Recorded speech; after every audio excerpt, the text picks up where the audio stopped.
I'm live. It says you're live. Hello. Ooh. Have my little copyright-free music. I just played. Have a little something. Hi, guys. Happy Wednesday. I've been saying no. Is today not Wednesday? Today is not Wednesday. I think I said happy Wednesday. Hi, Muriel. I'm going to stop my music. I went live over on Facebook on 2 of my pages there and Instagram. Thank you, Dave. See, Dave, you're my answer guy. I went live on both platforms really quickly just to be like, hey, happy Wednesday. Oh my goodness. Thursday. It is Thursday. You got to love it. Hi, guys. I'm sorry. I'm setting myself up. So how is everybody doing? First of all, how are you guys doing on this Thursday? Babe, I've been saying Wednesday all day today. All day. But how have you guys been doing? How is your day today? I will wait and see if anybody answers. Let me know how your day has gone. Hi, Jackie. How you doing, girl? Jackie, I've been telling everybody it's Wednesday today. Dave just, hi, Lisa. Dave just reminded me that it's actually Thursday. I am a little stir crazy. I think that's what it is. Oh my goodness. All right. So guys, just so you know how I'm doing. We spoke. Yes. Dave, I feel you. I feel you. But just so you know, anybody who's coming on now, and I'm sweating. I took a shower just because I felt disgusting. And even though my hair is damp, I feel like a sweaty pig, but that's probably because I'm drinking tea. Muriel says, I've been fine. Just was watching your video. Oh, great. Okay, good. Fantastic. So for anyone that is here and anybody that might watch this, I know usually at night, my nighttime YouTube videos or YouTube live streams, the sole goal and purpose of that is to sort of be ridiculous and have fun and be a distraction and play silly games and just like kind of let my silly side go because I love that. And I know other people enjoy that too, right? We sort of need that distraction. I'm shedding. But I wanted to do something a little different tonight. And then tomorrow night, for anybody that wants to come and play games and answer silly questions, I'm gonna be at it again. Tonight I wanted to do a conversation. Basically a conversation, and anyone that wants to be part of it, I would love for you to be. If you're not comfortable, hey, Steven, hello. If you're not comfortable participating, feel free to just hang and listen. If you have to leave, whatever, you know how it works. Come in, come out, that's great. Over on my YouTube channel, for those of you who are sort of familiar with it, I have a playlist on there called Anxiety. And for a while there, I was doing vlogs, like when I sit down and just sort of like talk about a certain topic and a certain part of that topic. And then we take that video and Mike and I will sit there and we edit it. We put a nice little music bed and we put out sort of like the best parts of my vlog, and it's edited. That's what it is. And people can comment and that's great. But I really wanted to talk about mental health and anxiety and give people the opportunity to sort of respond in real time.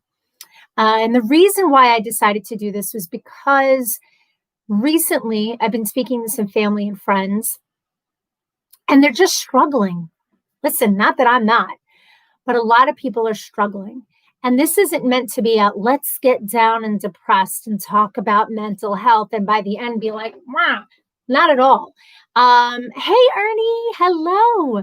This is Ernie. I was just saying this live stream is a little different than usual. I'm doing my fun, crazy wig wearing stuff tomorrow. And today I'm just talking about mental health. Like I do a lot of videos and vlogs on my channel. So tonight I just wanted to have a conversation about it. Lisa says, I miss seeing everyone. I haven't seen my boyfriend since March. He won't take with me space between. I asked him if he'd like to go upstate for 4th of July weekend. And he said, I wish. I don't know. I know. So Lisa, that is a perfect example of why I wanted to talk about this topic, because just like you, struggle city, just like you, many of us and Stephen are struggling. We're struggling. And one thing I just want to put out there is when we say the words, or at least when I say them, mental health, I know a lot of people are like, brakes go on, Because if we were to say hurt ourselves, right? Break an arm, get a scratch, be sick, have a cough, whatever, everyone would be like, go to the doctor. Go to the doctor. You might need an x-ray, you might need an antibiotic, whatever it is. But when it comes to our mental health, a lot of times it's sort of invisible.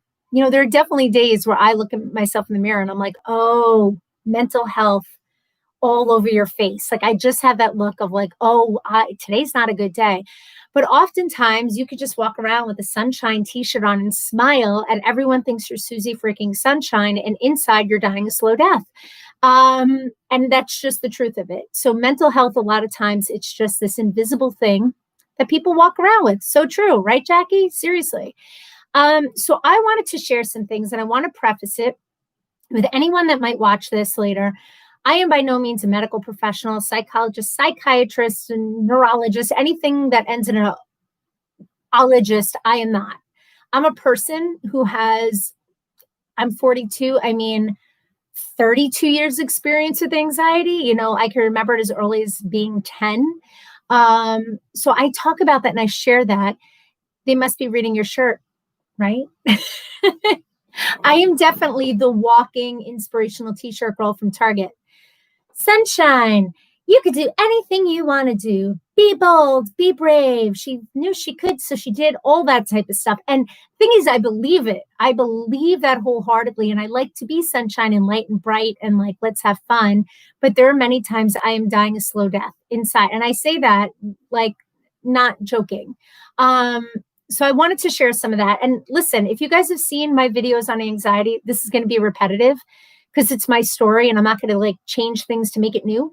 It's just like repetitive. But again, the difference is chat, share something if you feel free to do so. If you feel comfortable, great. If not, that's okay. Just love. That's right. Just love. Just feel groovy. All of it. I am somebody at work. I do training on autism, and I'm a big believer in using props and visuals and analogies. I am like the freaking analogy queen at work, just because I find it to be more memorable for people when they have a visual something to remember. So I have a little visual prop that I want to show you, and you guys might be like, huh? But I'm going to show it to you because, again, with my journey with anxiety and mental health, this is how I see it. Doesn't mean this is going to ring true to you. Doesn't mean this analogy lines up with your life, but this is my experience that I'm sharing with you, and maybe something connects. I've always looked at my mental health and anxiety, not always, since I went to therapy years ago and started becoming more self-aware, as backpack. Enter Exhibit A as a backpack. I truly feel like each one of us, all y'all that are in the chat, whether you struggle with mental health or not, y'all have a backpack.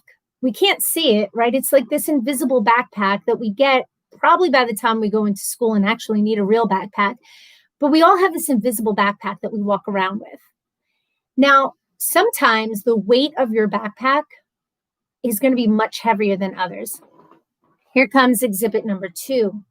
Oh, a brick. Now, this brick, you guys don't have a brick that you're holding, but if you can imagine a brick, it's heavy, right? It's really heavy. It's really hard. It's really dense. If you threw a brick, it could do a lot of damage. My backpack, and again, it's invisible, but for right now, you can see it. My backpack for quite a while was filled with bricks, really heavy bricks. One could say relationship with my dad. One could say relationship with my stepfather. One could say abuse. One could say fear, insecurities, all these different bricks that were shoved into my backpack as a kid. And what happens is, at least again for me, right, when you go through things as a kid and your backpack starts to get filled up with weight, you're not self-aware enough as a kid. You're just not. But you carry all that crap with you, right? Any of you guys go through that, and you don't have to disclose personal stuff, right? Like I don't mind saying all the personal stuff. If you don't, that's okay. But you can even think about it in your head. If you've gone through things as a kid, great analogy. Thank you. Thank you. I was a little worried that it was going to be like, but it's truly how I see it. And if you go through things as a kid or a part of your life where, oh, hell yes. Okay, good. It's connecting then. Good. you go through things and your backpack starts to load up with all the heavy stuff, right? And then what happens is you carry it around because you can't get rid of it. You can't. It's just in there. Then you get older, you go through adolescence, you add in more bricks of maybe bullying, not fitting in relationships, trying to figure out who the hell you are, gets shoved into your backpack. And then before you know it, you're an adult, right? You're an adult. You're at some point in your life where maybe you're in a relationship, you're getting married, you're trying to have a kid, you have a kid, like all of these big things get added to your backpack. Now for me, okay, follow this with me. For me, because I was so used to having weighted bricks in my backpack, anything that would come along, even things that looked like they should be happy things, felt like a weighted brick. My husband is here, and I don't want him to take this to offense. When we got married, it was one of the happiest days of my life, but that went into my backpack as a weighted brick because that's just how things went in there. And shortly after we got married, I started going to therapy. And it was because at that point, I was having a really hard time with the weight of my backpack. I really was. And I was just like, oh my goodness. And the most recent thing that went in there was my marriage brick. So when I went to therapy, that's all I wanted to talk about with my therapist. I loved her. I just got married. He's my best friend. He's wonderful. We're having issues. Listen, people have issues. We're trying to figure out newlywed life. It must be all about this brick. It must be all about it. And she so badly wanted me to unzip my backpack and take the bricks out and look at the ones that were all the way on the bottom. And I fought against that hardcore because I kept saying to her, I think she'd really love my backpack analogy, by the way. But I kept saying to her, it's not about that. I'm not here to talk to you about when I was a kid. That was when I was a kid. I'm over and done with that. That's my past. I dealt with it. I'm good.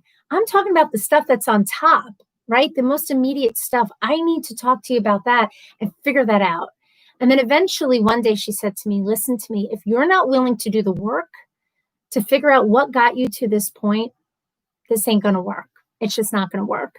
So from that point on, every time I went to therapy, I kid you not, I would sit on her couch and I would go to talk and I would cry. And I would just cry, the ugly, ugly cry. And I didn't know why I was crying. I truly didn't. And I couldn't stop crying. And I would walk in, I knew where the tissues were. And eventually I'd stop crying and I'd be able to talk. And then I would cry and I would talk through the crying. And then eventually it was easier for me to talk. And the reason why for all the tears was because she was hitting these little trigger buttons that I had all the way on the bottom of my backpack. And I'm like, we don't need to look there. We don't need to go there. And through all this work, she made me realize that what I was suffering from all these years was anxiety, that I was having struggles with my mental health. Now, see, rewind a little bit. And I don't know if anybody here can relate to this, but before I understood what anxiety was, and I talk about this a little bit in my videos, I truly thought that I was going crazy. And I did. I mentioned this in a couple of my videos. I knew that in my family, I had this genetic history, it seemed like, with family members of having issues with mental health. So I truly thought I was going crazy. I thought I was destined to go the path of certain people I knew. And I was terrified. So I didn't want to talk about that. I didn't want to talk about the feelings that were anxiety because I wasn't even self-aware to know that that is what I was feeling. So my therapist would say to me, it's like you're driving a car, but you're in the trunk. Somebody else is driving and that's somebody else's anxiety. And you're just going, you're letting the car go. You're not even in the passenger seat. You're not even in the back seat. You're in the trunk. And we need to at least get you to the point where you can see the steering wheel and you can take control over what the hell's going on. Because, and again, I don't know if anybody else who struggles, for so long, I would just say, well, this is who I am, right? This is me. That's it. I'm an anxious person. I struggle a lot with thoughts going on up here. I could just be Susie Sunshine. No one needs to know that I'm having a really hard time because this is just who I am. And that's it.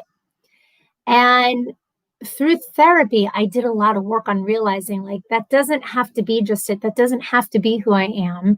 And I can work through that. And I can get to a point where I could talk about the things without crying because without talking about it, they were always right there at the surface. So whenever I would go to talk about it, it was like this raw wound that I didn't even realize was so raw and exposed. And then the more I talked about it, the more it was like I was just telling somebody else's story. And that's why I think it's really easy for me to say, jokingly, but not like, hi, my name is Bree and I struggle with my mental health. Where a few years ago, to utter those words, I would feel such shame. I really would. I would feel like if I talk openly about this, would people question my ability to run a Girl Scout troop, to be a friend, to be somebody active in different groups? Because, whoa, she struggles with her mental health. Jackie says, yes, the anxiety controls your life. That's awesome. You had a good therapist. Yep, I've tried therapy with a few different therapists, but never found a good one. Yeah, that's the tricky part, right? You want to find somebody that you can connect with, because if you just go and they're just like writing everything and not even connecting with you, you're sort of wasting your time and money. That's how I feel. Steven says, my therapist told me from day one that I'm the driver. Yep, it does help to go at my own pace. Yeah, I mean, there's really something to that. When you find an analogy that works for you, whether it's the car, the backpack, it really helps you sort of put things into perspective. So one of the things that I talk very openly in my videos about is, for me, I know that my anxiety, and I'm going to get to those comments in just a second because I want to see what that says. I know that my anxiety comes from very specific triggers. Now, there's a difference between panic and anxiety, and, people struggle with both, but I have very specific triggers for my anxiety. And let me just see. Lisa says, I have anxiety bad. I take medicine.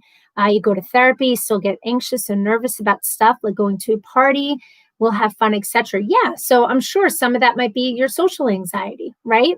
But that's good. You're self-aware. You're taking medicine that helps you. You're in therapy. Ernie says, my daughter has severe anxiety and sometimes responds in the same way. Yeah, 100%. A lot of people, now here's the thing, right? So I think anybody could say, oh yeah, I've been anxious, right? I worry about things, but it's when it gets to the point where it truly gets in the way of you functioning and enjoying life and weighs on you. That backpack is so heavy and it weighs on you so much that you're just like, I feel like I'm in a hole of despair, right? And then sometimes that anxiety could even lead to depression, which I've definitely 100% have been in, 100%. And for me, and again, I reference my videos because I talk about it. As a kid, I had a great mom. I have a great dad.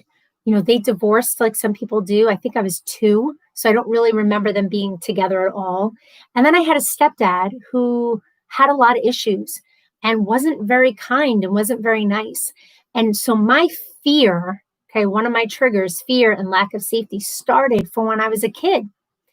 And that just manifested itself, right? Here's my brick. Here's my stepdaddy brick, like stereotypical stepdaddy issues. My stepdaddy brick was put in my backpack and never really figured out. And I carried that crap around with me for a long ass time. And I had this fear because that sort of was his thing. He liked to control with fear. He liked to be abusive. And so that made me grow up to be a very nervous, very fearful person who was always worried about safety, always. And I grew up as a kid, always worried about my mom's safety. And because in my mind, I forgot about him. Yeah, he was a fun fella. But in my mind, I always worried, right? That worried started when I was little about, Mike say people are going to think you're talking about him. No, I'm not. No, I am not. I'm not talking about my new stepdad, who happens to be a wonderful human being. The stepdad I'm talking about actually passed away handful of years back. So not my new stepdad at all. He's wonderful. But I grew up constantly worried about my mom because as a kid, I would always think, oh my gosh, if something happens to my mom, she's my person, right? She's my safety. She's the person I can go to, the person who's kind to me. If something happens to her, what happens to me? What happens? I'm left with somebody who doesn't make me feel safe. So that stayed with me to be a teenager and a young adult, that anytime my mom would get sick or hurt, I would go into this sort of like little kid panic of, oh my God, I can't handle it. I can't be in the hospital. My mom's in the hospital. I can't see her like that. And I would spin out in my head. Muriel says I had anxiety since I was a child, but did not realize it. Yep. I've been seeing a psychiatrist since the 80s. I suffer from generalized anxiety. Yeah, I'm on Xanax and Lexapro. There you go. Yeah, I'm on Lexapro as well for it. No, joking. But yeah, and I truly, and it's interesting to me. I find it interesting now that I could talk about it without crying, because I did something like the work. I could definitely do more work on it, but I could talk about it without crying. I can connect so many of the dots. And when I was growing up, I couldn't connect those dots. I didn't see it. I didn't see how one led to another. And I always grew up thinking that I was slowly going crazy. Why am I so worried? Why am I so worried about what's going to happen to my mom? Like, people don't think this way. People aren't like, crazy. Sorry, Mike is just texting me too. Lisa says, I get nervous about bad weather and trips. And Dahab, when will work? Yeah. So, okay. So Lisa, there you go. Those are your triggers, right? Social situations, bad weather. Absolutely. Things like that. When those occur, you might have some sort of reaction to them. We all have like those of us who might struggle with true anxiety, right? Whether it's generalized anxiety, panic, whatever it might be, you start to know what your triggers are.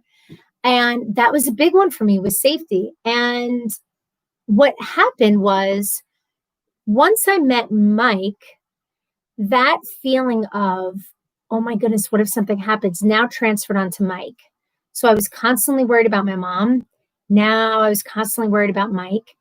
And I would create these scenarios in my head. And I know I've talked about this in my videos. Anxiety runs in your family too, Lisa? Yeah, it's interesting too. Family dynamics and all of that with mental health. I would create all these scenarios in my head, and not willingly, I didn't want to, but hear me out on this. I'd get in my car and I would go drive somewhere, let's say to work or to the mall. And oftentimes I would get to the destination I needed to go to. And I would say, oh, how am I here already? Like, that's scary, because I wasn't aware of most of my trip, the drive, because I would be thinking about horrific things on a daily basis. Jackie says, I feel like my anxiety is generalized anxiety too, but mainly on health issues, dying, safety, something happening to someone I love or me. Yeah, I've been like that since a kid, and it runs in my family. Yeah. It could be overwhelming isn't even a strong enough word, right? When you're worried about all those big things. Sorry, let me shut this off for a minute. But yeah, I would drive somewhere and think about, okay, and I'm gonna talk about this out loud. I talked about it a little bit in my video. Extremely draining. Yes, extremely draining in my videos. But really, to share with you, I would play out getting a phone call telling me that somebody died. My mom, my husband. Who would make the phone call to me, what they would say, how I would react, what I would have to do, impending doom. Yes. Who my phone calls would be to tell the person, tell people that this person had died, and then what I would have to do afterwards, and then what that would mean for my life, how I would live without this person. And guys, when I tell you on a daily basis, I'm not exaggerating, on a daily basis. Now, just imagine how emotionally draining that is, to think about your mom or your husband dying on a daily basis, like literally every single day, and maybe more than once a day. So I kind of had that going on. And when I went to therapy, I didn't share right away that box of what I thought was batshit crazy. Truly. Okay, truly. And then when I was talking to the therapist, I thought, okay, here's my anxiety and here's my box of crazy. And this has nothing to do with this. This is just my craziness that I can't get rid of.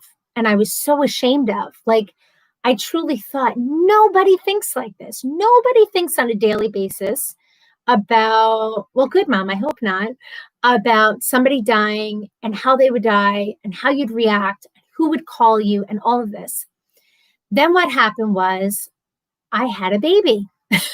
So now it was, what's going to happen to my mom? What's going to happen to my husband? What's going to happen to my baby?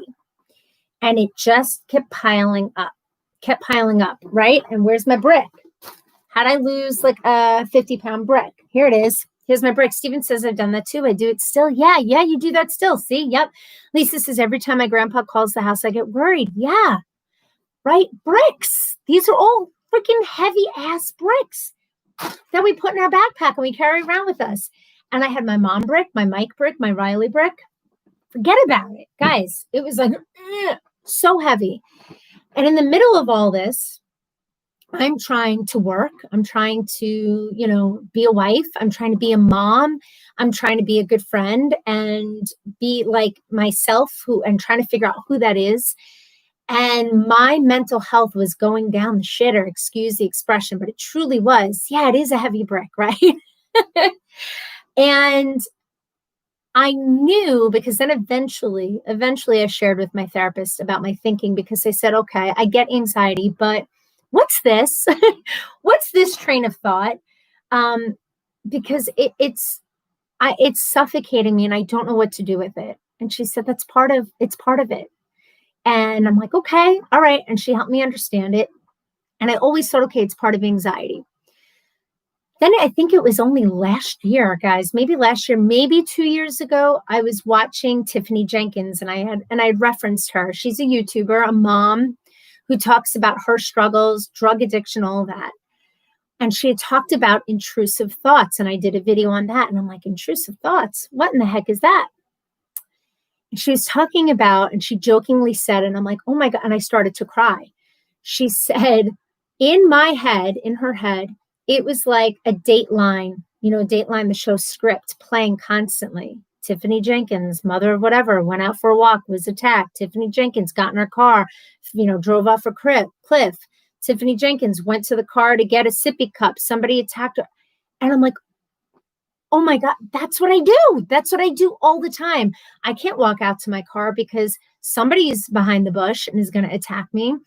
I can't drive in a car with my husband without my kid, because of course we're going to get into a car accident. And then my daughter's going to be like, truly, it was on a loop every day, a lot of the time of the day. And I would feel, and when you have those intrusive thoughts, oh yeah, intrusive thoughts are the worst.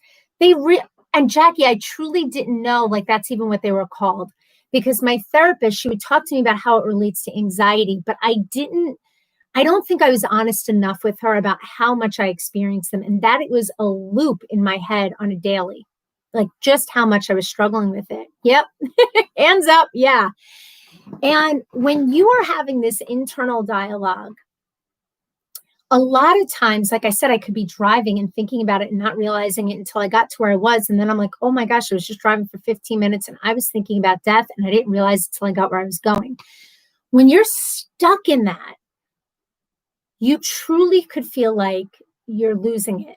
Like something is not right, because something isn't right. Something doesn't feel balanced. And you're just like, why can't I get to stop? Let me turn on music.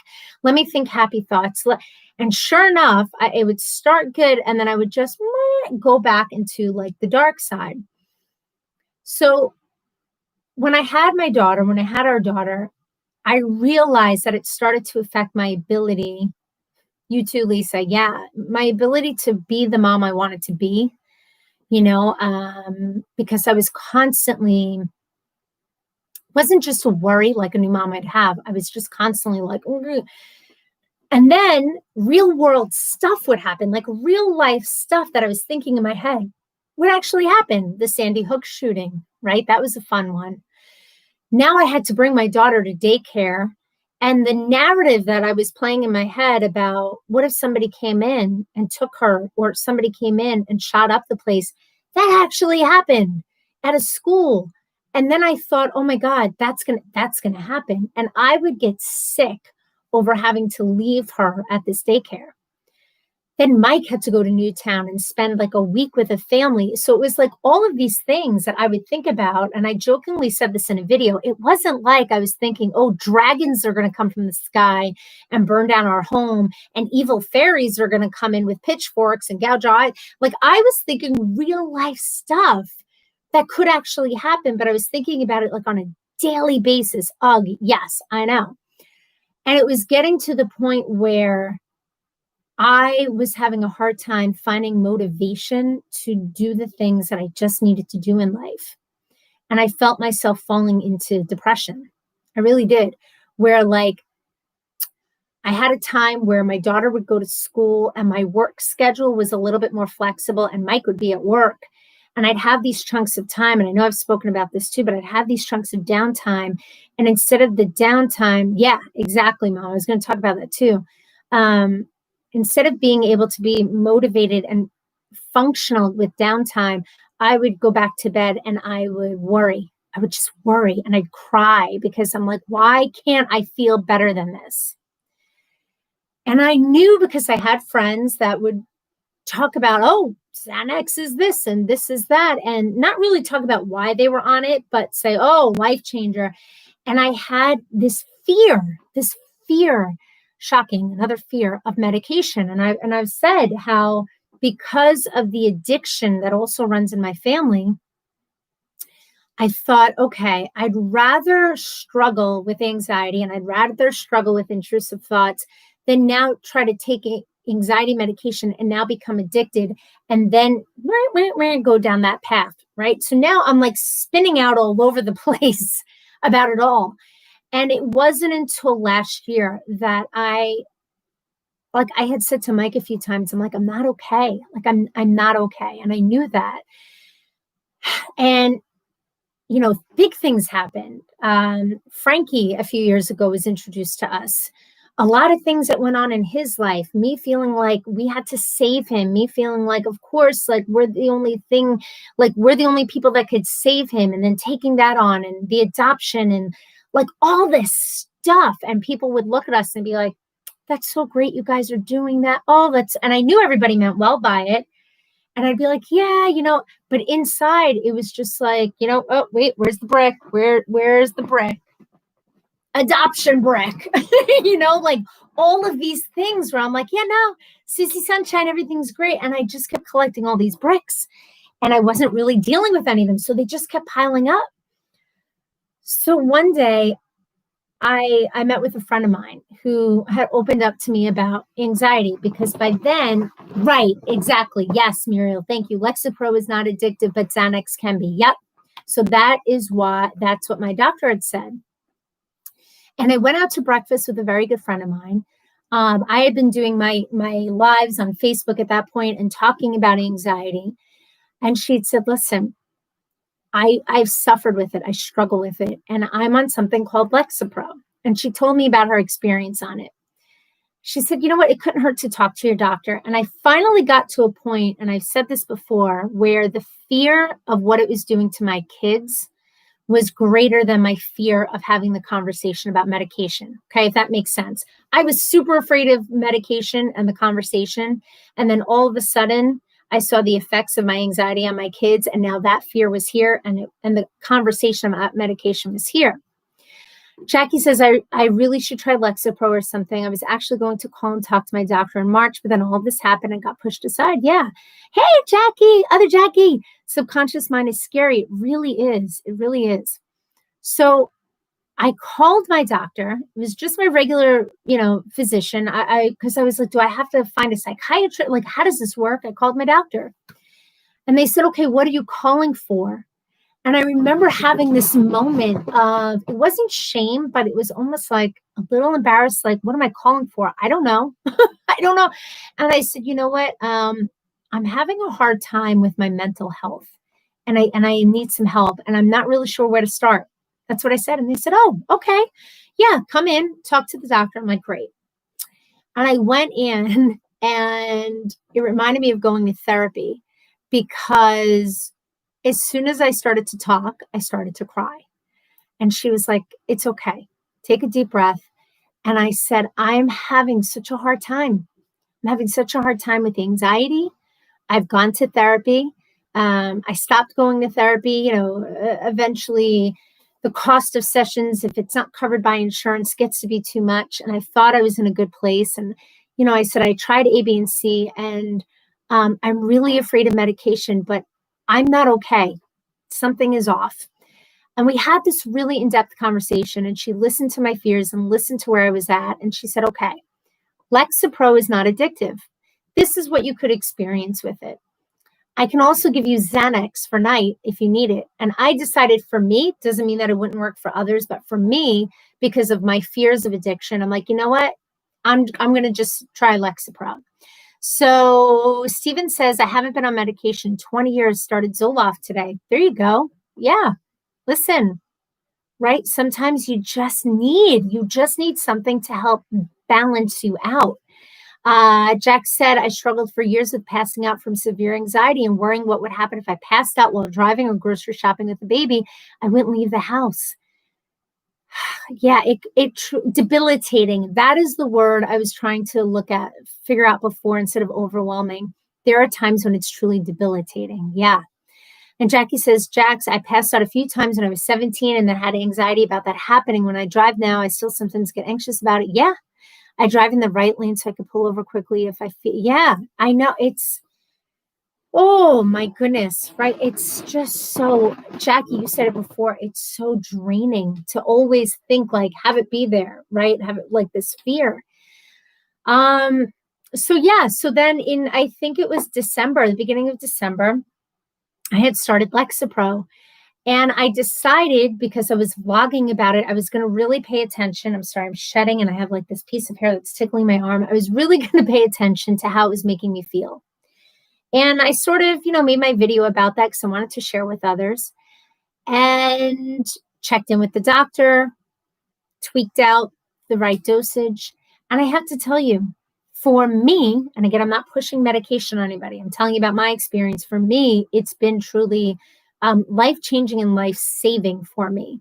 Now, here's the thing, and I say this, and I tell people, I thought if I went on medication for anxiety, I was afraid of being a zombie mommy, what's going on? I can't feel anything. I'm void of emotion. That's not it. That's not it. And I've said this before, and it's another, again, visual.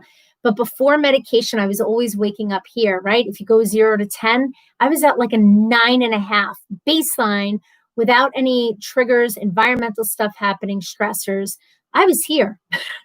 So then any stressors that would go on in life would send me beyond 10 and which is where I started to see it really affecting the kids, my reactions about things, the yelling and the, you know what, I'm going in my room. I can't handle this. It was more than just, I need a break. It was I need to just disappear, and I need a break from you that's longer than just a break. Mommy needs a break. And it was really affecting them.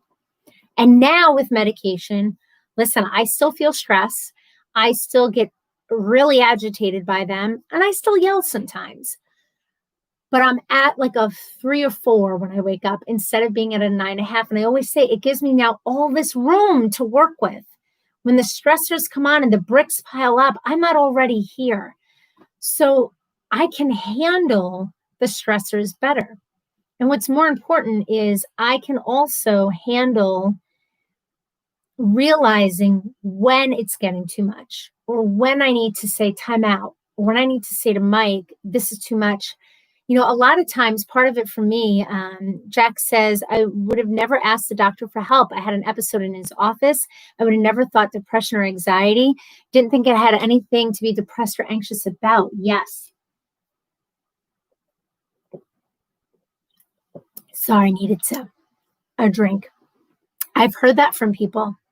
I've absolutely heard that. And I think that's another misnomer that people have. What does that person have to be depressed about? What do they have to be anxious about? Right? They have a home, they're married or not, in a relationship or not, but they're happy. They seem happy, right? Susie Sunshine, what in the heck? You hear this with people who take their life. Had no idea. They seemed really happy because, again, mental health a lot of times is this invisible thing that sometimes we don't even know is there.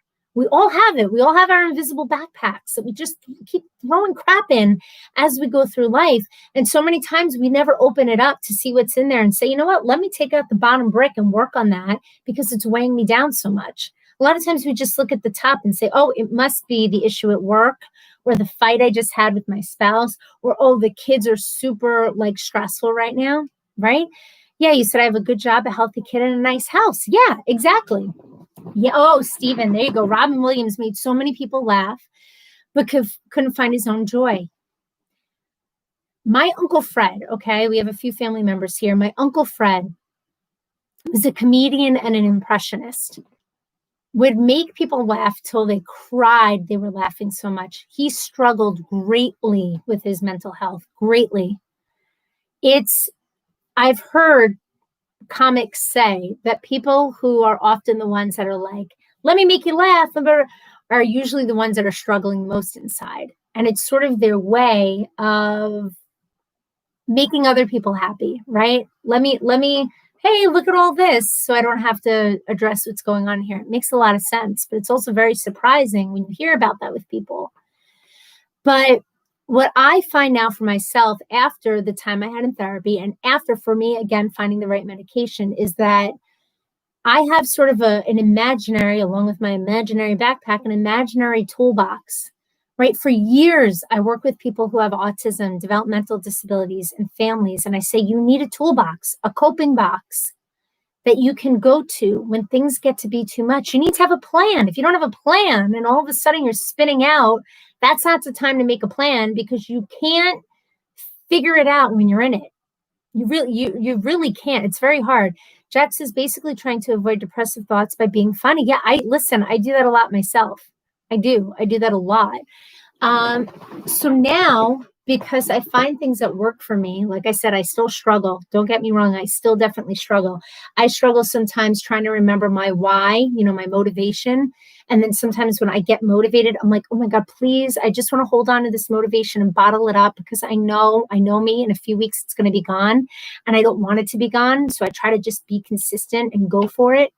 But you have to, when you're not in it, when you're not spinning out, again, what works for me, I don't know, works for other people, literally write down your toolbox of stuff. It could be your favorite songs. It could be your person or persons that, like, when shit's getting real, you can call them and say, I'm having a moment. I need to talk. Find that physical activity that works for you. Is it meditation, yoga? Is it taking a walk? Is it dancing? Is it running? Whatever it might be.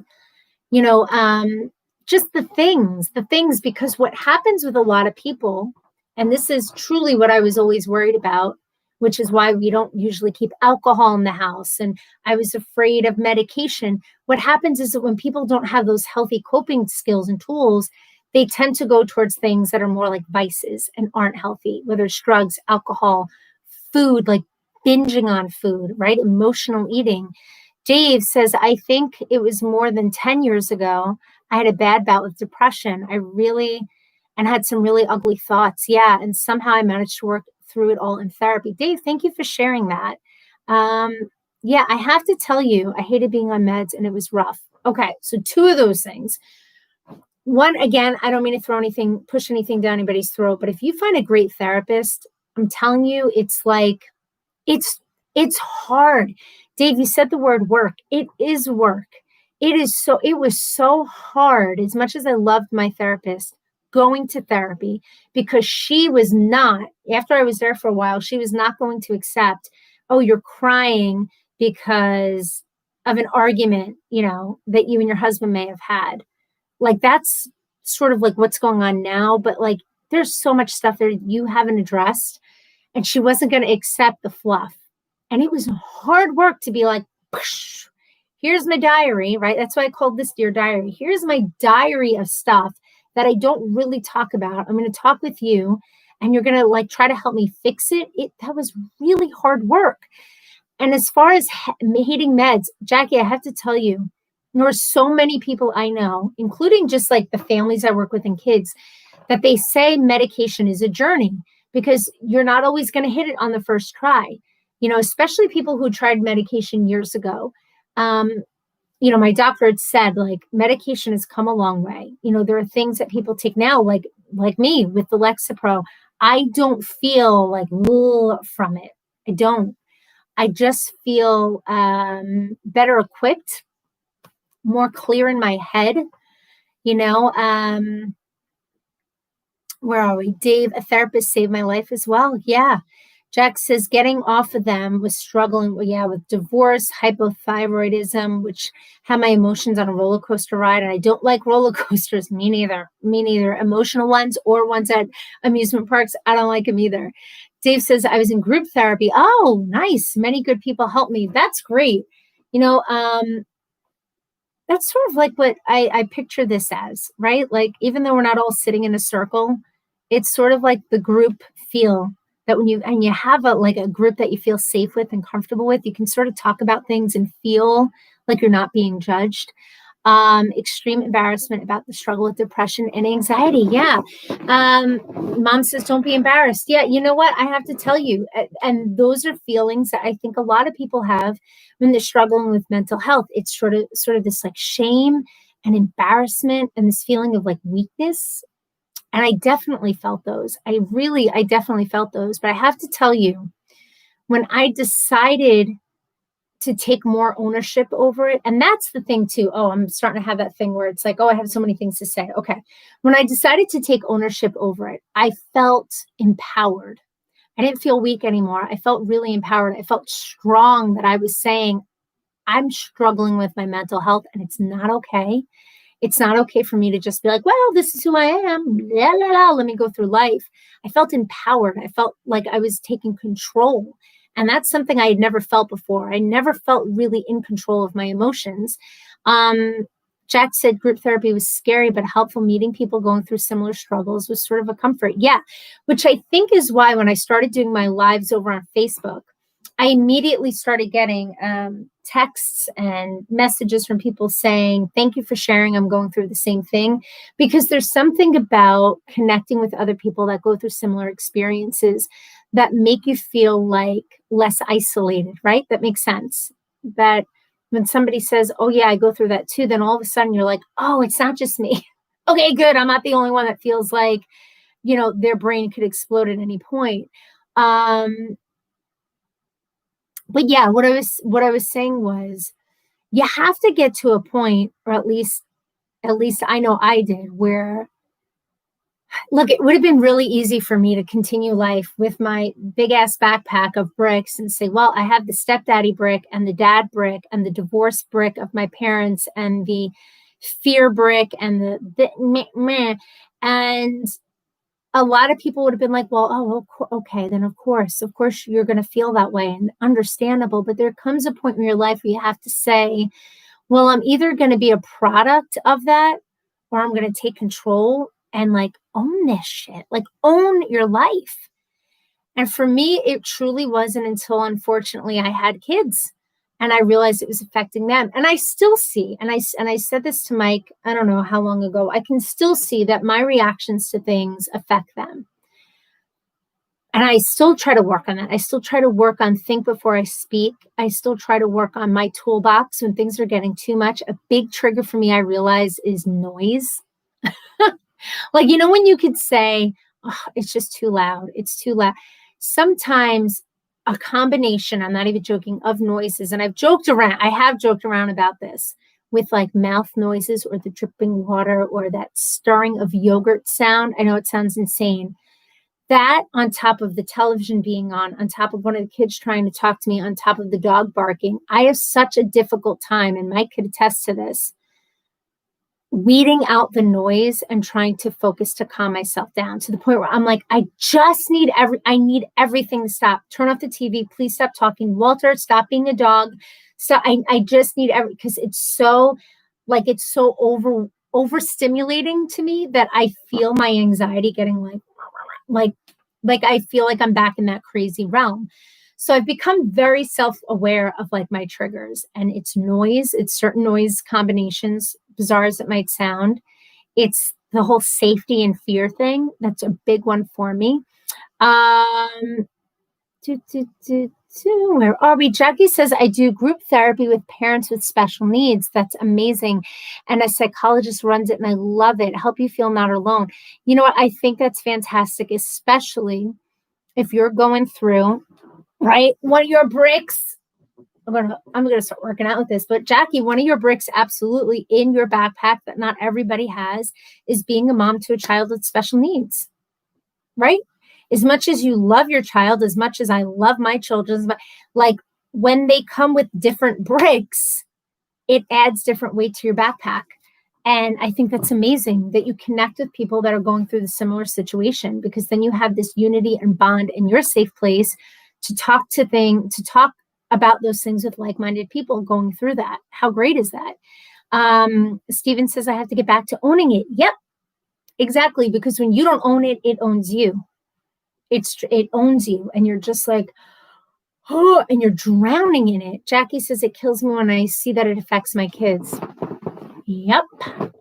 Noise does it to me too. Yes, sensory overload. I never have it quiet, and it puts me on edge.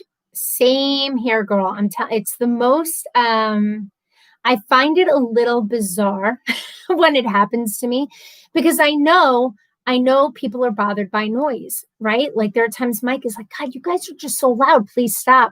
But there's something that happens that triggers me that I am just like, I truly need all noise to stop, or I need to physically remove myself from it because I get so overwhelmed.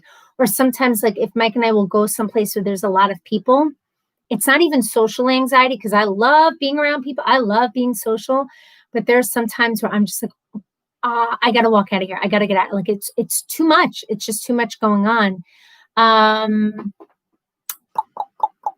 Where are we? Jack says, I always accuse my ex-husband of having depression and would say, 2 depressed adults can't raise a happy child. Woo! Yeah, girl. Mm-hmm. And especially then if one of them, and I don't know what your ex was like, but if one of them doesn't acknowledge that they're having an issue with depression, that could be really difficult, right? Mike says, I can test to her overstimulation. Yeah, it is a real thing. Jack says he was too manly to admit or to seek help. Yes, right? How many times do people say, I'm not somebody that likes to get in touch with my feelings. I don't want to talk about it. Let me put my head in the sand. Let me know how that works for you. Dave says, does having the TV on in the background bother you? It's interesting. It doesn't unless there's another sound with it. You know what I mean? Like I can do work on the laptop. I can study with music and the television on, but then as soon as there's another sound, I can't separate the two. And instead of it just being like, okay, can you turn the TV down? I really can't hear you over. It makes me feel beyond on edge when there's like two competing sounds. Like it's truly like an overstimulation. When I think about, it's so interesting now that I'm saying this out loud. When I think about the kids that I work with autism and those that have like true overstimulation, and you can see it play out in their behaviors because a lot of times they can't articulate it. And you see like this or and a lot of times I'll stop and I'm like, okay, what's going on in here that's triggering that behavior? This person I know gets overstimulated. Oh, the lights, this, that. A lot of times I feel like that with different sound, like, and Mike, I know probably thinks I'm crazy half the time, but I'm like, oh my God, make it stop. Like, just make it stop. And, what's it called? Lisa says, I don't like loud noises like that at the supermarket carts when they're I know what you mean. Or loudspeakers. I don't like fireworks. Yeah, and for me, it doesn't even have to be loud noises. It's just competing noises that make it very difficult for me to focus. My mom says I took all my bricks and built a beautiful garden around them, refused to carry them any longer. There you go, Mom. There you go. Jackie says, I love that, Sharon. You go, Sharon. Of course, Stephen, right? I know. I love my mom when she says stuff like that. And now here's the thing, though, that I will say about the bricks in the backpack, right? So I have people in my life that I'm super close to, and they definitely have their invisible backpack, and they have bricks in there that are different than mine, different experiences they went through as a kid, and they hold on to that and was doing some work with it too, and then didn't, and just hold it. And a lot of times people will say, like I was saying in the beginning of therapy, I don't like enough. I don't need to talk about that. The past is the past. If I don't talk about it, it doesn't exist. Sort of like, and I'm not going in a political direction with this at all. I refuse to do it. One thing I will say having to do with current events, but I've been seeing a lot of people say, hey, do you know how to get rid of racism? Stop talking about it. Stop making it a thing. You don't call me black, I won't call you white. Poof, it doesn't exist. I've seen this. I've seen memes on of this, and I'm just like, wait, what? And it's the same thing with mental health, right? It doesn't exist. I don't see it. I don't feel the weight of my mental bricks, my heavy bricks. I'm not going to look at it. I'm not going to talk about it. If I don't talk about it, it doesn't exist. Poof, I'm happy. I'm Susie Sunshine. Let's go on with life. It doesn't work that way because it's still there and it still affects you. And it's like, I feel like if you get to that point where it's weighing you down so much, and I get it, the work is really hard, you have to start unloading your damn backpack and make room for like the good stuff and then take the weight out, right? Because like I said, for me, what started to happen was good things would come into my life and they would get put in my backpack, but they would just take on the form of the bricks because I was just like, well, I don't know what else to do with any stressors, good, bad. Of course, they just need to be heavy because that's just how I would internalize important things. You know, having kids, really happy, but there's stress that goes along with that. And instead of me internalizing it as typical stress, it was like, of course it has to be a heavy brick because that's how everything else feels, you know? Um, Sorry, I need to just reposition myself here. But I'm realizing the more I talk about it and the more of my friends talk to me, my mom says I started carrying bricks when I was 8. Many of those bricks I had 50 backpacks. Yeah, mom, but no, but for real, that starts to happen, right? Like something happens to you. And again, maybe not with everybody. Maybe, everybody doesn't have to come from this tragic thing of abuse or, a parent passing away or something terrible happening to them as a kid. But something, if you think about it, something had to have happened, even if it wasn't tragic. Something maybe in the messages of when you were growing up, something you saw, relationships in your home, something starts to form those connections in your mind that start to make you think that the world is scarier than it is. Although the world is a scarier place, it's a very scary place, but makes you start to think that all these terrible things are going to happen to you, right? Like if you think about it, if you go to therapy and you do the work and all of a sudden you're like, wait a minute, now it makes sense. My parents were always fighting. I grew up thinking that's what a relationship was. I grew up feeling unsettled. I grew up feeling afraid of conflict. Like all these little things just think, like it connect the dot freaking book that when you look at it, you're like, oh yeah, that kind of makes sense. And then you start to have this worry, oh my gosh, am I creating these dots for my kids and my own behavior? It's like this vicious cycle. But recently I've had friends reaching out to me and they're struggling more now with their mental health than perhaps they were prior to quarantine and the fear of COVID-19 and the fear of germs and the fear of bringing something home like the virus to their family and the lack of socialization and the lack of normalcy and the lack of being at work and all of these things that are now affecting them. Put on top of that, everything that's going on in the world. And I think, it's interesting because I've had some friends say to me, how are you doing? Because they know before all this at baseline, I felt like a hot mess. So they're like, oh my gosh, are you okay? And it's bizarre because, yeah, I'm struggling with all that too. I miss socializing. I miss the normalcy. I miss A, B, and C. But I think for me, because I started really taking ownership over it before all this, thank God I did. I'm more able to reach into my bag of tools. Mike knows, my Mike knows. My mom says, I know what triggered my brick collection when I was playing with my dad. He had chest pain, went to the hospital and died. I always thought I killed him. I mean, yeah, right? Like my mom lost her dad, what was that, at 8 years old? And mama, I don't know if you've ever gone to therapy to talk about that, but that daddy brick, right? And not working that stuff out, that's big. That's really big. And then growing up without him, and then growing up with your stepdad and another stepdad, like that sets you up as a kid for this narrative and script in your head of how, well, now here, this is how the world works. Where is, do you think it would have been harder for you now if you weren't on Lexapro? Yes, I do. I really do. 100%. I think I would have been in a really dark place right now, because the stressors that I know almost all my friends are feeling of being home with the kids every day, it's really hard.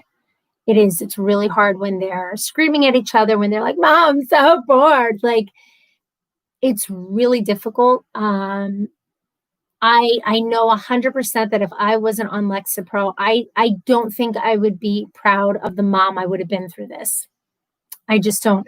Here's the thing. And like I said, I have my days where I'm not proud of the mom I am. I have my days where I'm apologizing to my kids for how much I've yelled, where I say to them, listen, mommy's human, but I shouldn't have screamed at you like that. I should have realized I was getting to my breaking point and I should have walked away. And I'm sorry, because then when my kids scream at each other and I'm like, stop screaming at each other. Well, I'm teaching them that's how you communicate when you're frustrated, right? So sometimes we have to apologize to our kids. But I'm definitely more capable now of saying, okay, we all need go to our corners, take a minute. You know what? Put the homework down. We need to get out. Like, I'm more available to see when things are happening. Before, I was just in it. I was just in this spiral out.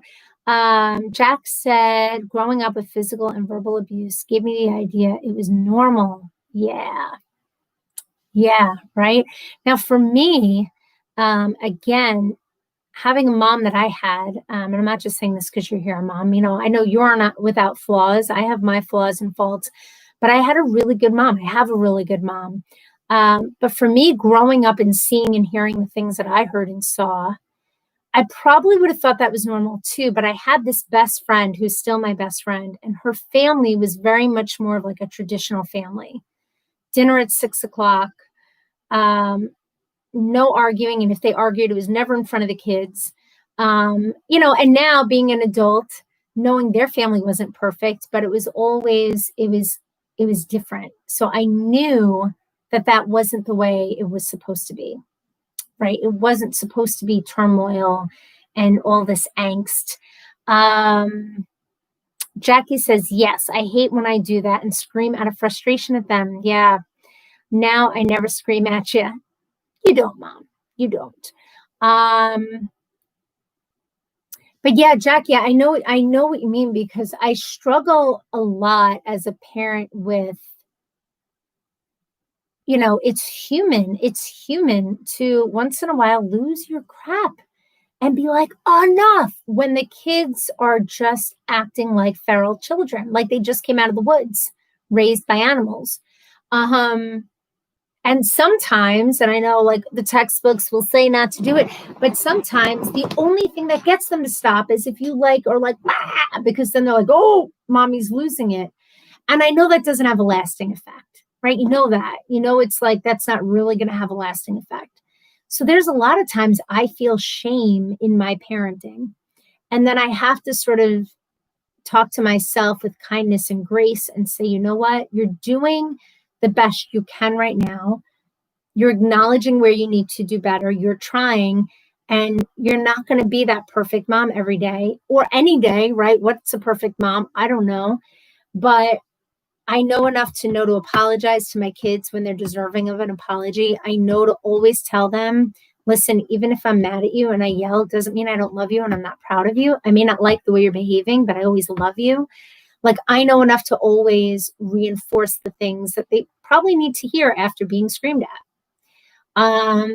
But it's definitely something that I still struggle with and I feel terribly about, because I truly believe that when you have kids, you're creating their inner voice with the things you say to them. So I'm always trying in between the I'm losing my mind, wow, I'm really proud of you. Oh, you know what? That was a really good decision. I love that you shared that, blah, blah, blah, because they need to hear that as well, But yeah, anxiety, depression, panic, bipolar, mental health in general is no joke. It's just, yes, about their inner voice. Same here. Yeah. It's when you think about that, it's really powerful, right? It's powerful to think of the people that shape your inner voice and then all the time and money you have to spend retraining your inner voice in therapy because of people that have shaped it. And like I'll jokingly say, oh, let me get therapy ready for everybody now. But, there's truth behind that. It's like some of it is this cycle of you do and say what you saw. But there comes a point, like I was saying before, you have to decide, are you going to become a product of what you saw and what you had and how you were treated, or are you going to know enough, educate yourself enough, and put in the work to be different? And that's sort of where I made the very conscious decision at a point in my life that I wasn't going to let certain people or events control me. And yet it was without me really realizing it. It was with the whole anxiety part. I was trying to say, I'm not going to be this, and I'm not going to have this type of a man in my life, and I won't become this. But yet, because I wasn't fully taking ownership over how those things affected me, I had this humongous weight of anxiety on me. And I think it's important for conversations like this, like even again, I don't mean to bring up things that are going on, but we talk about having open conversations about racism, right? Trying to educate ourselves, trying to do better, trying to be the change, trying to, things won't change if we don't change. Stephen said something like that. The same has to go for things like mental health, for things that people are embarrassed to talk about or ashamed to talk about, or if I don't talk about it, it doesn't exist. Or if I do talk about it, people are going to think this of me. If you say it enough, you become desensitized to it. Like I remember when I did like my first vlog on it, not even like a live talking a little bit about it, but when I really decided to sit down on my steps and record my Dear Diary things, like things I would write in a journal and not share, I was just like, oh God, oh my God, oh my God, oh my God. Like, what are people going to think? What are they going to think? What are they going to think about me? What are they going to think about my family? What's my mom going to think? Is my mom going to be mad that I'm talking about certain things? Like, what if? And it was just this thing in me that I'm like, no, I need to talk about this. I need to for myself. And because I knew it was going to help somebody. I knew that. Nothing changes if nothing changes. That's what it was. I'm like, we don't change if people don't talk about, I didn't know what it was, Stephen, but that's it. Nothing changes if nothing changes. Yeah. Such a stigma. That's what it is. Stigma. This morning I was talking about it and I was saying stigmatism. There's such a stigmatism. And I'm like, wait, I have a stigmatism. And then I'm like, well, no, that's a stigmatism in my eyes. But I was just trying to think of the word stigma.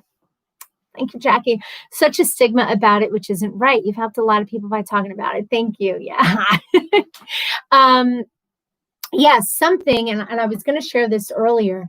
And I realize it's 9:30. If any of you have to go, please feel free. I know you would anyway, but I could talk a lot. I realize that. My mom had mentioned something before, and this is just an example. Amanda, hello. Hello, Amanda. We've been talking, for over an hour about anxiety and mental health. Mom says, I never care or get upset when you talk about it. You need to talk. Hiccups. Thank you, Mom. I appreciate that. Last year, I had taught, I did live about it over on Facebook about something that had happened.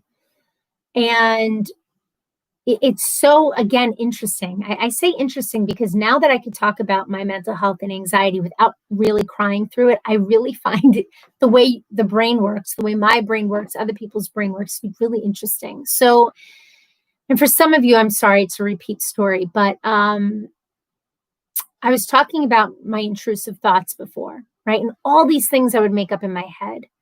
If I go in the car, I'm going to get into an accident. I'm going to die. Who's going to take care of my kids? Who will pick up my kid from school? All these terrible things.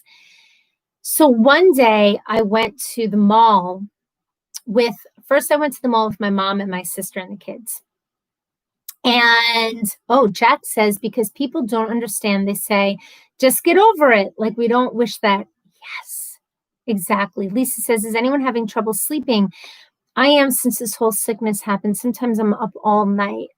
Yeah, you know what, Lisa? Something with me with sleep, usually I could fall asleep anywhere. But yeah, there have been times, absolutely have been times where something is weighing on my mind. It happened a lot with when my stepmom was sick. My stepmom was sick, and when she passed away, these thoughts just wake you up at night, and then you can't turn it off. But yeah, Lisa, I don't know if anything helps you. Like, I don't know if you sleep with a sound machine, or they have a lot of apps that I know a lot of people use to help them with sleep. I haven't had to use them, but I've heard they're pretty effective. Lisa said, Dave says, got to sleep when the sun comes up. Oh, right, because of your work schedule. That's crazy. Mom says I wasn't in New York. I was on my way when the mall thing happened. I know, Mom. I'm talking about two separate things. So with the mall, so there was one day I went to the mall with my mom and my sister and the kids. And I can remember we walked into the food court, and in my mind, because I kid you not, every time I would walk into a mall, the things I would think about was, is today going to be the day somebody comes in shooting? Is today the day there's going to be an explosion? I'm not even exaggerating. It was every single time I would go to the mall. And I remember going into the food court and looking around and thinking, okay, if something happens, I'll hide my mom here. I'll hide the kids here. There's the exit. We can go out that way. And then I remember saying to myself, stop it. Stop. You're at the mall to have lunch with your family. Stop. And I pushed it out of my head. The next time I go to the mall with my sister, it was my sister, me, Riley, and one of my sister's daughters, Sophia. And Dave says, I can't sleep either. Oh, I'm sorry, Dave. And then you're tired all day. Yeah, definitely look into, and I can't talk about this from experience because I don't use them, but I've heard people say there are apps that really help them go to sleep, different sounds and things like that. It's worth a try. But there was this one day I go to the mall with my sister, and it was around Christmas, and my sister wanted to bring Riley to Build-A-Bear as part of her Christmas gift. And they wanted to just go. My sister wanted to take Riley and have it be their special thing. So she took Riley and I took Sophia, and I went to Claire's. And as I'm walking with Sophia to Claire's, the thoughts started coming into my head. And it's one of these really freaky things. And I know a lot of you know this story, but I'm walking and I said to myself, okay, if today's the day somebody comes in with a gun, these garbage pails are really big. And I know there's probably, I'm not kidding. I know there's probably really disgusting things in there, but I could open the lid and I could hide my niece in there. And then I'll hide and I'll tell her to be quiet. And I'm thinking this as I'm Susie Sunshine walking through the mall with my niece, and she's all happy and skipping. And I had to say to myself, stop. What are you doing? Stop it. The Calm app. Thank you, Amanda, because actually I was thinking of that. It's super helpful. It's meditation app. I mean, sometimes it works and sometimes it doesn't. But you know what? It's worth a try. The Calm app. Yep, I've seen a bunch of advertisements for that. So I tell myself to stop thinking that way, and I go into Claire's, and I go to the back of Claire's, and I'm looking at like costume jewelry. Hey, Dwayne, how are you? Good to see you, buddy. Dwayne, we're just talking about anxiety and mental health. No fun games tonight. A little different. And we're looking at these little like kid necklaces and bracelets. And all of a sudden I hear this noise, and it's the gate just crashing down. And this kid comes up to me. It looks like he was, I don't know, 17, 18. And he's like, Miss, I need you to get up with your daughter and come with me. I'm like, come with you? What's happening? And he says to me, there's a man in the mall with a gun and he's shooting. Okay. So guys, when I tell you, holy Hannah, imagine somebody saying that to you, one, right? You'd be scared. But being somebody with anxiety and intrusive thoughts who literally, thank you, Dwayne, who literally just had this internal dialogue going on minutes later of, if the day somebody comes in with a gun, where am I going to hide? All right, my sister has my kid, and now somebody's coming up to you and says there's somebody in the gun and they're shooting. I almost lost, and I say this with no joking aside, I almost lost the ability to control my body at that. Like I felt like I was going to pass out because it was such an unexpected thing he had said to me. And my niece is standing there looking at me, and she was little. Maybe she was 3. Riley was 4. They were little. And I remember like my whole body just started shaking, like it was an out-of-body experience. And I picked up my niece, and he looked at me and he said, "You're just going to come with me to the back of the store." And, okay, okay. And we go to the back of the store, and there's another group of customers there. I know, Stephen. And the other worker got the other group of customers, and they open up this door in the back of the store, and it leads to this like storage closet with another door that leads to like the inner workings of the mall, the tunnels. And I remember I had my phone, and I look at my niece, and she's looking at me like, "B, what's going on?" And I'm telling her, and like I remember the sound of my voice, it was shaking, and I'm telling her, "We're just going to play a game of hide and seek with all these people because I don't want to scare her." And these people, as a small group of us, were looking at me because they could see that I probably looked like I was going to either throw up or pass out because I was so afraid. And and I have my phone, and I'm trying to dial my sister's number. I'm trying to find her in contacts, and I couldn't do it because my hands were shaking so much that I kept hitting the name above and below her name, and I couldn't call her because in my mind, I'm like, "Oh my God, I have my niece, but where is my daughter and my sister?" Right? So now it's like, poof, and this kid is bringing us to like safety. And so he's trying to tell us, just please be quiet. Like, I wish I knew this kid's name because I would like have called Ellen and said, please give him money or something because he was amazing. It is bananas. Yeah, it is bananas. And he's having us hide in this an area in the back, like in the inner workings of the mall with all these tunnels where like delivery trucks would come. And he said to us, "I just need everybody to be quiet because we don't know if it's one person, if it's many people, and where they're at." And I can't find the right words to explain what was happening in my body. And then my phone started ringing, and it was my sister. And I picked it up, and she's screaming, "Where are you?" And I'm trying to talk to her and be quiet and calm because my niece is there. And all I said to her was, "We're still in the mall." And I heard the way I wanted to scream in panic. I heard it in my sister's voice. And I said to her, "I have her and I'm okay. We're okay. And I'm not going to let anything happen to her. We're going to be okay. And I'm going to get out and we're okay." And now I was able to like sort of compose myself together because I could hear the freak out in my sister's voice. And she had my daughter. And now what had happened with them was they were in Build-A-Bear. And my sister heard on the walkie-talkie of the staff member, "Shots fired." And instead of the staff member saying, "Holy crap, let me bring down the gate, let me get the people," she took off running out of their emergency door. Forget anybody else, she took off running. So my sister grabbed Riley's arm and went running. And Riley will still say to this day, "Cece, remember when you grabbed my arm so hard and it hurt?" And she like dragged her out of Build-A-Bear and out to the exit, and it just brought them right outside. Meanwhile, we're like hiding in a tunnel. And all these things are happening, right? And Riley kept asking Nicole, "Is my mommy going to die?" Yeah, it was, excuse the language, Mom, fucking terrible. It was terrible. And then this truck comes in through the tunnels, and this kid, cool as anything, just said, "Stay quiet. I don't know what truck that is." Like when I tell you, it was like bananas. There were men that were working in the tunnels, walking towards us with like the headlight helmets.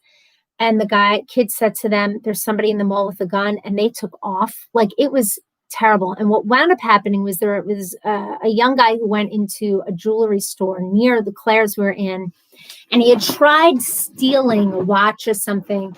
And there was an altercation between him and the security guard, and the gun went off and it shot the security guard. And thank God the security guard had lived. But in that moment, nobody knew what was happening. So that kid had put into effect his training. And in my head, it was, we're under attack by terrorists. And my daughter and my sister, before I heard from them, like I had horrific things planned out in my head. Okay. So talk about messing with your brain. Like it was horrific. And he gets us to this point of the tunnel and he's like, you see those double doors down there? You're going to run as fast as you've ever run. And when you get to those doors, you're going to push out and you're going to be outside. And I took off running with my niece in my arms. Like it's one of those things where I don't even remember the run, but I just remember getting out. And my sister and I wound up being on total opposite sides of the mall. And she started walking that way and I started walking this way. And we ended back up on opposite sides of the mall. And we finally met each other and it was pouring out. And there were police and ambulance and fire trucks, like all the community helper heroes were there. And we wound up having to just leave the car and walk home to our house. But what that did to me, right? What that did to a lot of people. But then when you have somebody with like anxiety, intrusive thoughts, and mental health issues, that was horrific. And I had such a hard time after that. And my sister actually still has a hard time with it. Going into places, I am now more aware than ever of where my exit and entrance are, where hiding spots could be.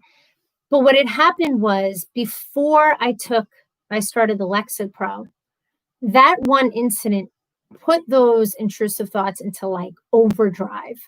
I thought every time I walked into a place, well, not only now am I thinking, what if a shooting happens, but it actually did. So of course it's going to happen again. And the next time they're going to kill my kid and me. Like it went bananas in my head, like bananas.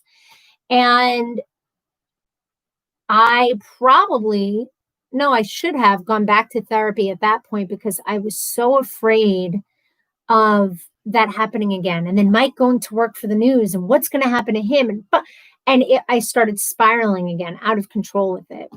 So when I say that for me, going on medication just this past winter has been life-changing, it has, because I will still go to have those type of intrusive thoughts, but I'm immediately aware of it and I can stop it. Whereas before I would go into it and not even realize until I had this person's death already played out, what their services were going to be like, who was going to speak at them, how it would affect me. Like a movie would play out in my mind before I even realized it was happening, and I couldn't stop it until something else just happened in life, and then I would get involved in that. And now I'm super aware of where my thoughts go, when it starts to get dark, where I start to struggle, when I need to say I need help, when I need to take a break. And that has been so incredibly empowering and making me feel like I'm in control for once, which is really a nice thing to feel for when you felt so out of control for most of your life. Lisa says, my boyfriend at the time was there. Okay.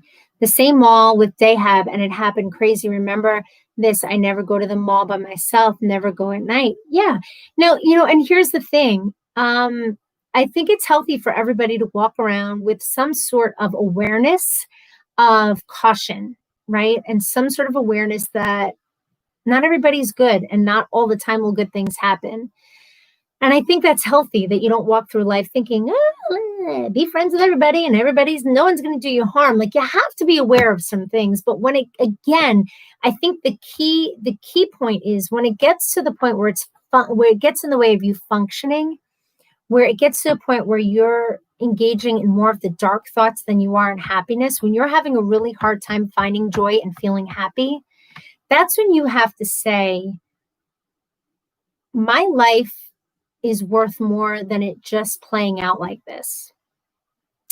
Like, this isn't how I just am, and this isn't how I just have to be. Like, I finally got to that point where I was like, there's so much more I still want to do with my life, and I deserve not to feel like this. And my kids deserve for me not to be like this.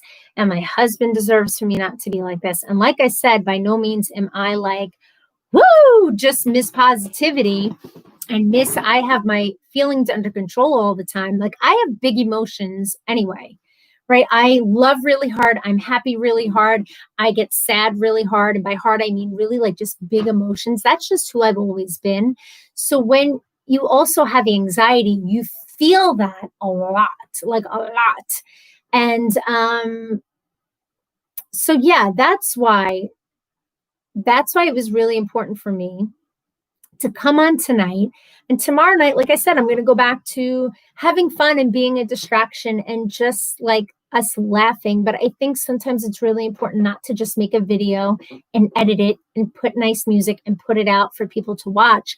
But I think sometimes it's really important to have a conversation, even if it's like this, and allow people the opportunity to share their own experiences and ask questions.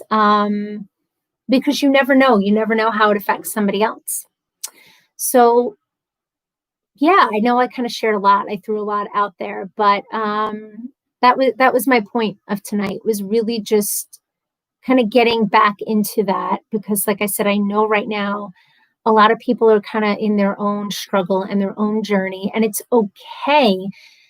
And then I'm going to end it. Like I said to a really good friend I saw the other day, she had said to me, the past few weeks have been really, really difficult. And I'm like, the past few weeks?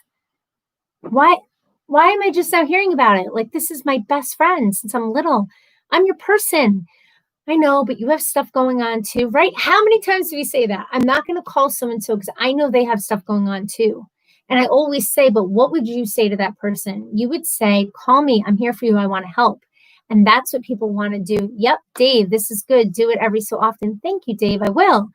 And Dave says, we should be here for each other. Yeah, I've said this many a times. We would always say to other people, I'm here for you.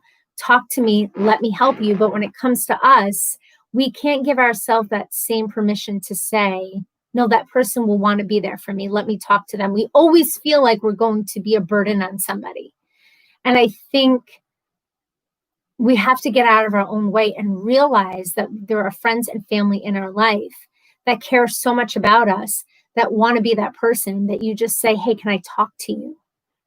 Right? So many times we don't talk, and then it manifests. And I'm going to go to my prop one more time. And these bricks that we all carry around in our imaginary backpack, they just get too heavy to carry on our own, And there's so many people, friends and family and professionals, that just want to help you lighten your load.